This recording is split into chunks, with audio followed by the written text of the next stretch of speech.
ሰላም ውድ የውበት ከቤቱ ቤተሰቦቼ እንዴት ናችሁ? ዛሬ በ3 ሳምንት ብቻ የጸጉራችሁን ለውጥ የምታገኙበትን በጣም ቀላልና ጤናማ የሆነ የጸጉር መንከባከቢያ ቅባት እንዴት በቀላሉ እንደምታዘጋጁ እያሳያችኋለሁ ማለት ነው። አዘገጃጀቱን በጣም ቀላል ነው።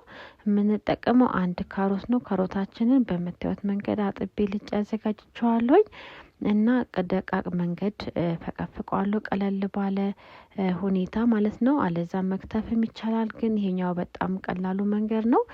እንደዚህ በደቃቁ ከፈቀፈኩት በኋላ ቀጥሎ ማድረገው የተጠቀምኩትኝ ማንኛውንም አይነት ቅባት መጠቀም ትችላላችሁ። እኔ ግን ለዛሬ በቫዝሊን የሰራሁትኝ ቫዝሊን እንደዚሁም በተፈጥሮ ለብቻው ጸጉራችንን በተለይ ለደረቅ ጸጉር ጤናማ የሆነ መሰባበርን መርገፍንና እንደዚሁ መውደቅን የሚከላከልልን ነው። ነገር ግን ብቻውን ከምንጠቀም እንደዚህ ከካሮት ጋር አብረን እንደዚሁም ከሌሎች ተፈጥሯዊ ግብአቶች ጋር ብንጠቀመው የተሻለ ውጤታማ ለመሆን አማራጭ ነው ማለት ነው።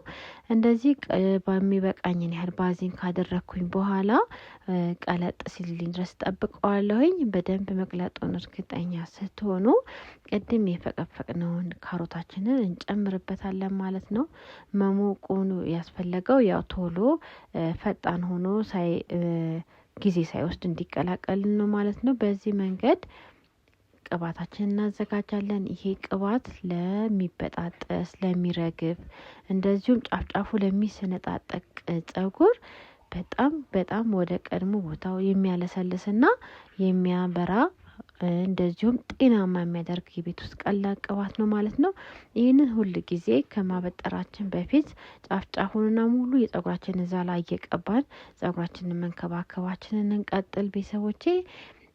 እና እንደዚህ እንደምታዩት ቅባቴን ካሮቴ ጋር አብሬ ጨምረዋለሁኝ። እንደዚህ ቆንጆ ሆኖ እንዲንተከተክልኝ እተዋለሁ። ቢያንስ ለ10 ደቂቃ በዝግ ባለ እሳት አብሮ አቆየዋለሁ ማለት ነው። ይህንን የማደርገው በደንብ ካሮት ውስጥ ያሉት ጥቅሞች ለጸጉራችን የሚሰጡት ጥቅሞች እንዳለ ከቫዝሊኑ ጋር እንዲገናኙ ይረዱኛል። እንደዚሁም ስንፈቀፍቅ የሚወጣውን ካሮት ውስጥ ያለ ውሃ ተኑ እንዲወጣ ያደርጋል ማለት ነው።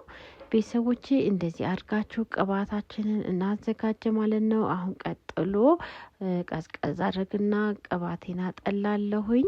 ይህንን ሲቀዘቅዝ ጸጉራችሁ ላይ መቀባት ነው። ይህንን ይመስላል የዛሬ ቪዲዮ።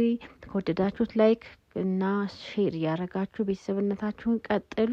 በሌሎች አዳዲስ ቪዲዮዎች ደግሞ እመጣለሁ ማለት ነው። እስከዛው ግን ሀሳብ አስተያየት እንደዚሁም ካላችሁም ብታሳውቁኝ ደስ ይለኛል። አበረታቱኝ ቤተሰቦቼ። አመሰግናለሁ። መልካም